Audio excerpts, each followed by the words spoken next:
Onda Vasca Grupo Noticias. Según datos de la Asociación Española de Andrología, Medicina Sexual y Reproductiva, la disfunción eréctil afecta al 10% de los hombres, porcentaje que aumenta hasta el 30% en los varones de entre 40 y 70 años, aunque hay estudios que elevan la prevalencia al 50%. Estamos, pues, ante un problema de salud sexual común, pero infraconsultado, a pesar de que existen soluciones para la mayoría de los pacientes. Hablamos de ello los próximos minutos con el doctor Sandro Saldari, médico adscrito al Servicio de Urología de Asunción Clínica. Hablamos de tratamientos con eficacia comprobada. Doctor Saldari, muy buenos días, Egunon. Buenos días, gracias por invitarme a su programa, ¿verdad? Y conversar algo sobre este tema tan álgido y difícil de conversar con los pacientes, tanto en la consulta como en la calle. Creo que se habla más en la calle que en la consulta a veces. O sea, que sigue siendo un tema sobre el que pesan muchos tabúes todavía, ¿no, doctor? Sí, claro, hay muchos tabúes. Normalmente el paciente va a la consulta, de hecho pide al médico de cabecera muchas veces una consulta por otra cosa en urología, y cuando se sienta con nosotros, la mayoría de las veces es que nos comenta cuál es su estado de la salud sexual, ¿verdad?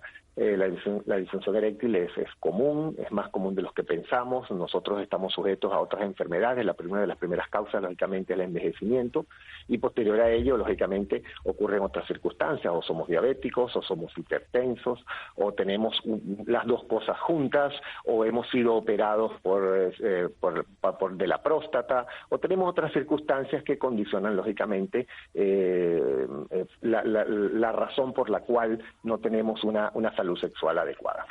O sea, que tras una disfunción puede haber múltiples causas, múltiples condicionantes, doctor. Claro, tenemos muchas condiciones. Hay que entender que, lógicamente, es un tema complejo y el paciente tiene que ser valorado en urología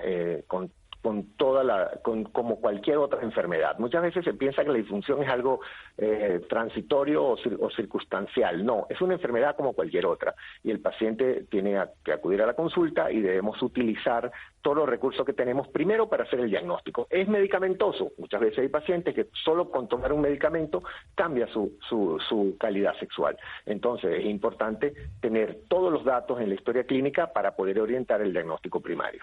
Cuando hablamos de tomar medicamentos, ¿cuáles son los tratamientos en este momento más efectivos del mercado, doctor? Bueno, para tratar la disfunción comenzamos desde las famosas pastillas que se conocen como la pastilla azul de hace muchos años, tiene más de 18 años en el mercado. Lógicamente, eso tratan un grupo de pacientes nada más, ¿verdad?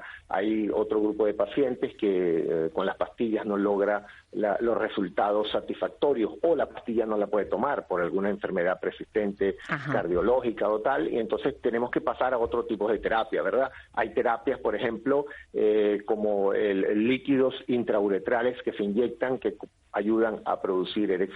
Hay pacientes que pueden mejorarse más allá cuando siguen mal con terapias con inyecciones intracavernosas, que son inyecciones que se colocan previo a la relación, y posterior a ello podemos llegar a colocar una prótesis de pene a muchos pacientes cuando ya la disfunción es de alto grado.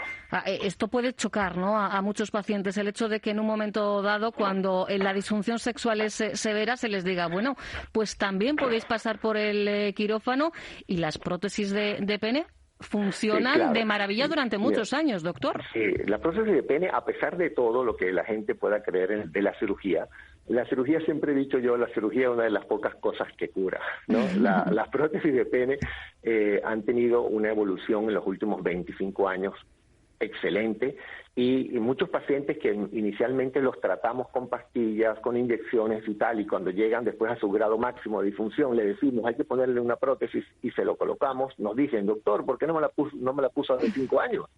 No, sin duda, porque las prótesis se ha demostrado un alto grado de satisfacción. El paciente, después que aprende a usarlas, se siente bien, no pierde la calidad sexual, no pierde la sensibilidad. De hecho, sí se ha tenido que poner en pacientes jóvenes por enfermedades específicas de la columna, etcétera, etcétera. Dicen, doctor, hasta han podido tener hijos sin ningún problema, porque la prótesis no condiciona tampoco esa área. Entonces, lo importante aquí es que el paciente entienda de que dependiendo de su grado de disfunción sexual, hay tratamientos hoy en día hasta hay otros tratamientos de vanguardia, ¿verdad? Y hay muchas cosas que se pueden hacer antes de llegar a una prótesis, sin duda. Claro, ¿no? claro. Estamos hablando que los pacientes que llegan a la prótesis pueden ser solamente del total, pueden ser un 20%, pero lógicamente recuérdese que en medicina ese 20% no significa nada, significa que usted está o del lado del 80 o del lado del 20, dependiendo de su enfermedad de base, dependiendo si es obeso, ¿verdad? Dependiendo si fuma, ¿verdad? Dependiendo de muchos factores. La gente no quiere entender de que la sexualidad depende, es 100% vascular. Todo lo que altere la vascularidad va a alterar nuestra vida sexual y nuestra erección para nuestra vida sexual satisfactoria. Quiere decir con eso que si una persona se cuida, hace deporte, no es obesa, no fuma, tendrá menos enfermedades sistémicas a medida que aumenta su edad. Y al tener menos enfermedades sistémicas, va a tener menos problemas relacionados a la función sexual. Ni más ni menos. Bueno, estamos hablando, estamos conociendo los tratamientos o las técnicas con base científica, porque, doctor, lamentablemente hoy día, quizá también, claro, con la ayuda de Internet, de las redes sociales, tenemos al alcance muchísimos tratamientos que se nos publicitan como milagrosos y que no solo no van a ser ineficaces, es que además nos van a hacer un bonito agujerito en el bolsillo, ¿verdad? Sí, claro. Lo que pasa con todo esto es que recuérdese que con la disfunción sexual ha ocurrido que como con la pérdida del cabello, ¿verdad? Como inicialmente no había, vamos a decir, unas terapias dirigidas desde el punto de vista científico del 100%, los pacientes, lógicamente, al haber Internet, había mucha información y los pacientes son capaces de gastarse un dineral, no solo en pastillas, en tratamiento, en 20.000 cosas que hay por Internet, y no solo, también se acuden a centros donde realmente no hay, lo que hacen es vender un producto que no tiene ninguna compensación real demostrada científicamente a nivel de las sociedades urológicas, ¿de acuerdo? Entonces, siempre, o las sociedades de andrología. Por eso es importante siempre acudir a un médico y cuando uno vaya a esa consulta sepa que el médico realmente es un andrólogo o un urólogo que le va a ofrecer una terapia vanguardista y una terapia que está al alcance de lo que es la medicina moderna con las pruebas científicas que lo demuestran. Sí hay ciertos tratamientos, ¿no?, que están en una fase de, vamos a decir, de puntualizarse en los tratamientos para la disfunción, como son las ondas de choque, por ejemplo. Las ondas de choque se ha demostrado sin duda de que mejoran la vascularización, ¿no? Entonces, lo que pasa es que es importante saber a quién se le indican. Lo que pasa es que ocurre a veces que a todos los pacientes le indican ondas de choque, y todos los pacientes no son propensos a tener mejorías utilizando ondas de choque. Entonces, la Sociedad Urológica ya en otras partes del mundo también, la Sociedad Interamericana de Urología y la Sociedad Europea de Urología, ya se está aceptando las ondas de choque como un tratamiento ordinario para tratar ciertos grados de disfunción. Pero hay que estar muy claro de que todas las terapias vanguardistas tienen que estar aplicadas en una forma dirigida y el paciente, si se le va a utilizar alguna terapia como opción. Hay pacientes, por ejemplo, que tienen curvaturas del pene, por ejemplo, y hay otras terapias, aparte de la cirugía, como puede ser el plasmático en plaquetas o la onda de choque. El paciente tiene que saber de que se está utilizando una terapia en forma experimental en ellos. Y el paciente puede decir, yo la quiero usar porque no me quiero operar.